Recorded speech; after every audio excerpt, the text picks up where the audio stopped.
guys, today we're gonna make a super yummy, very indulgent meal, but it's keto friendly and it's super low carb. And I get asked a lot about keto recipes, even though I don't follow a keto diet. I eat pretty much whatever I want. I just practice portion control and make sure vegetables are the bulk of my diet. I let loose a little bit on the weekends, but during the week I keep it very clean, natural, organic, and lots of vegetables. Nonetheless, today we're having our super yummy keto meal, and we're having some boneless, skinless chicken breasts. We're going to cook those on our cast iron skillet. They're gonna be topped. Once they're cooked, we're gonna throw some little baby potatoes in with them. You can leave those out if you wanna keep it entirely carb-free. But we're gonna throw some little baby potatoes in our skillet. Cook our chicken breasts, get them nice and golden brown with some spices, some smoked paprika, some garlic powder, and some cumin. We'll cook those, and then we're going to smother it with some queso sauce, some cheese sauce that we're gonna make ourselves. And then we're gonna crumble some bacon over the top and put some condiments over the top. We'll put some jalapeno, we'll put some sliced olives, cilantro. You can throw avocado on there, slice little diced tomatoes. It's gonna be so delicious and super yummy.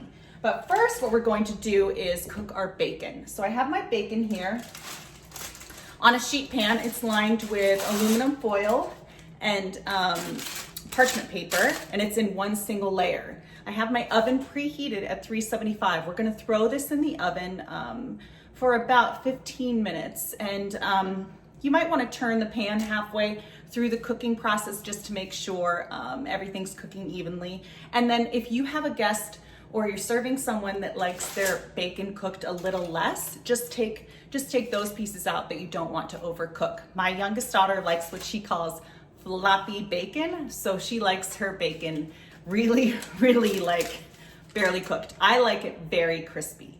So let's get this in the oven while we make the rest of our food. All right, I'm gonna bring you down to the stove. All right, let's start with our boneless, skinless chicken breasts. I have 2 here, and we'll get those all seasoned up.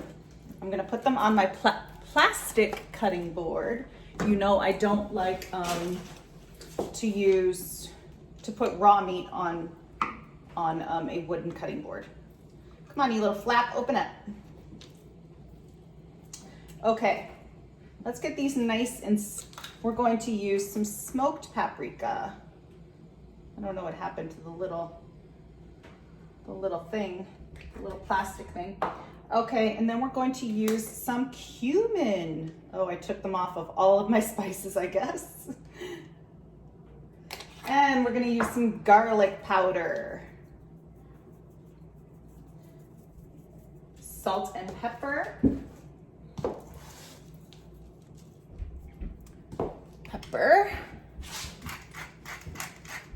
I like to use kosher salt or pink salt usually when I'm cooking.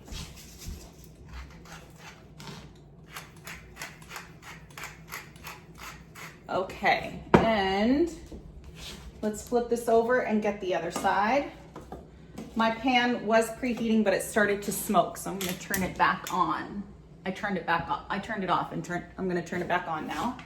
Let's do this side with our yummy spices. Garlic powder, paprika, smoked paprika. I love smoked paprika. There's no heat, but there's like a smokiness. I can actually smell it right now. And cumin.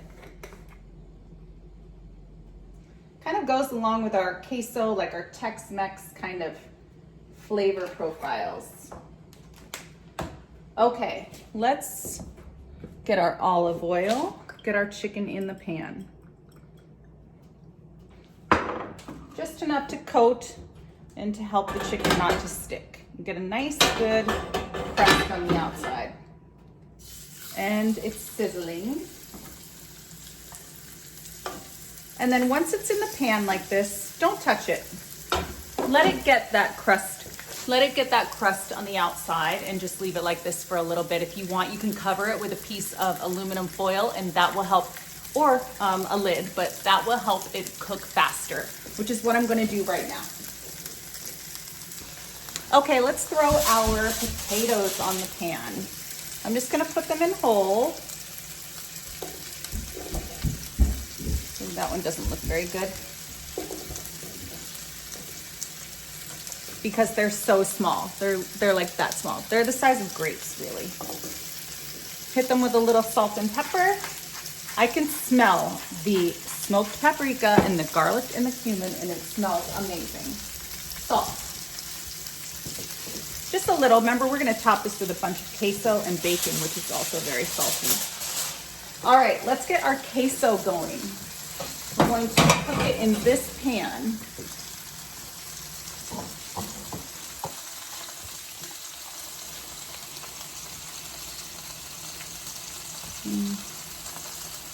All right, I want you to be able to see the chicken too. Okay, so let's get this going. We want to turn this on medium heat. And we're going to add some butter.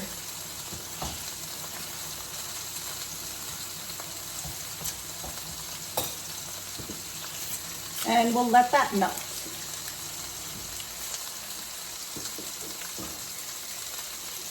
Okay, our butter is melted, so now we're going to add 2 tablespoons of flour. So I had 2 tablespoons of butter, unsalted butter. And now we're adding 2 tablespoons of flour, whisking constantly for about a minute. You want to get that cooked. We want to get that raw flour flavor out before we add our milk. But you do not want it to burn or stick to the bottom of the pan. And this is called a roux. This process is called a roux.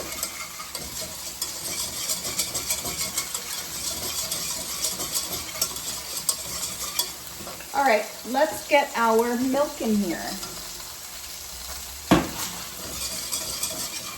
I wish you could smell how good it smells in here.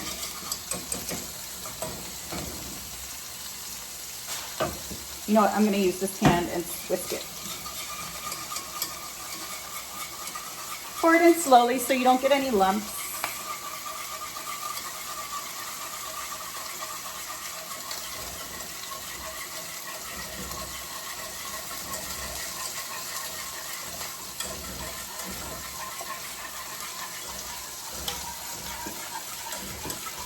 Let's do some black pepper. Little salt.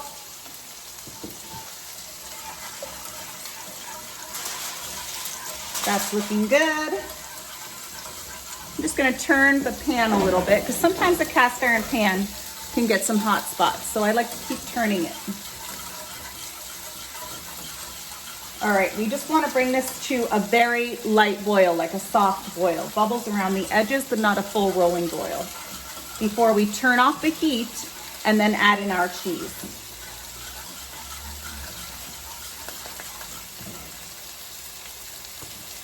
Okay, I'm going to keep whisking and then I'll bring you back when it's time to add the cheese. It shouldn't take long at all. Okay guys, so I thought I was recording. My milk came to a nice little bubble. A soft little boil. I turned off the heat and I put tons of cheese in. So now we've got our queso. And this is perfect, I mean, just with chips. I'm gonna give it a little taste.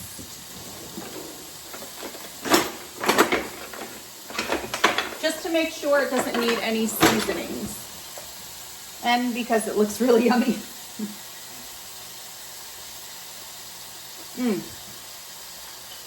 Perfect. I like a little bit more black pepper. So we're gonna add that in. But it's perfect, it's ready. I flipped our chicken. And I'll show you what that looks like.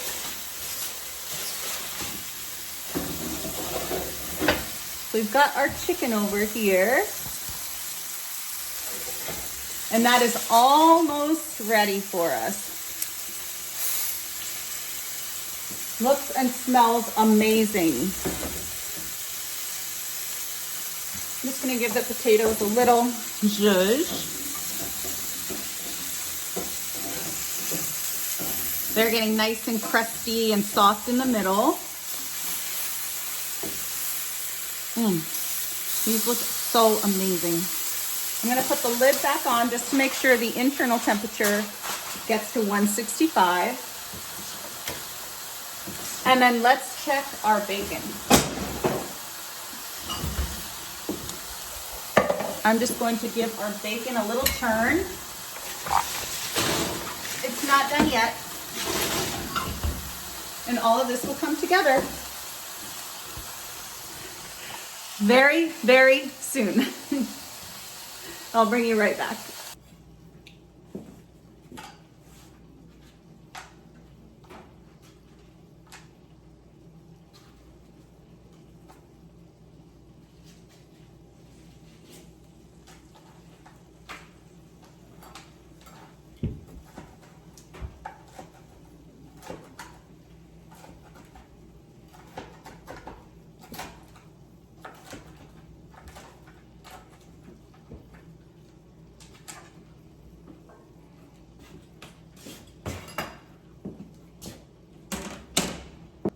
Okay guys, everything is ready. Let me show you how I get it all together.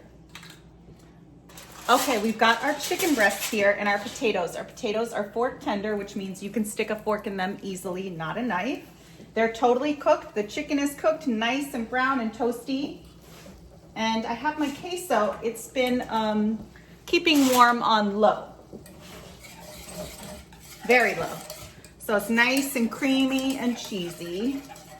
All right, guys, get ready for this because it's very, very decadent. We're just gonna pour this over the top. A little over the potatoes as well.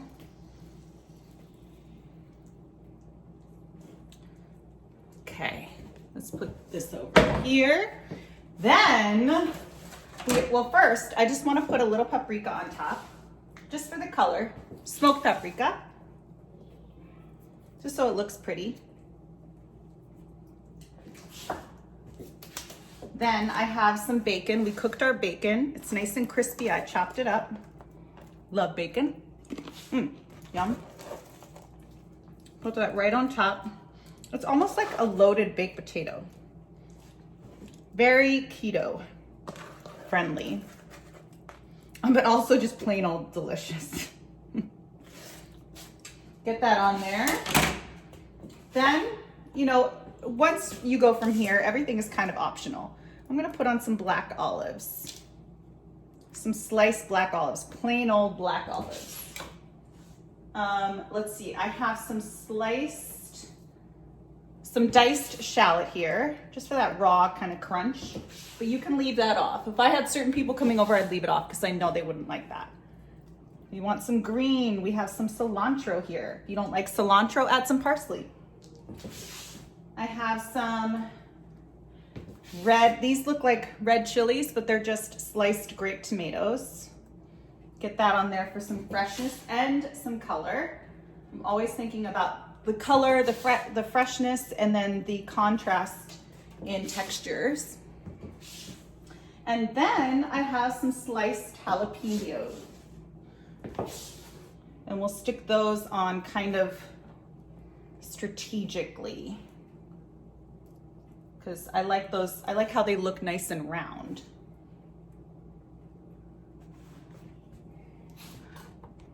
There you go. And let's see, are we missing anything? Oh yes, yes, yes. I have these pickled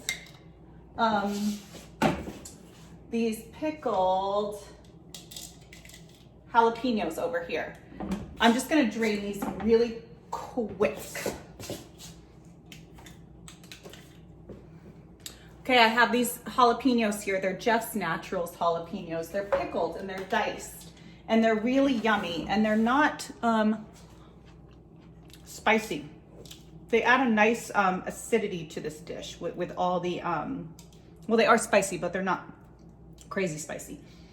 Actually, I shouldn't tell people that, because whenever I tell my husband something is not spicy, he's like, what are you talking about? Because my spice tolerance is very high. Okay, but they add a nice balance to the dish because the acidity kind of breaks up all that fat and cheesiness. So this is totally done. I want you to take a look at it. So what you can actually do, which I like to do, I like to stick a bunch of chips on the side. Just a big pile. Just like that. And that way people can get some chips, they can dig in, they can get a piece of chicken. Yum.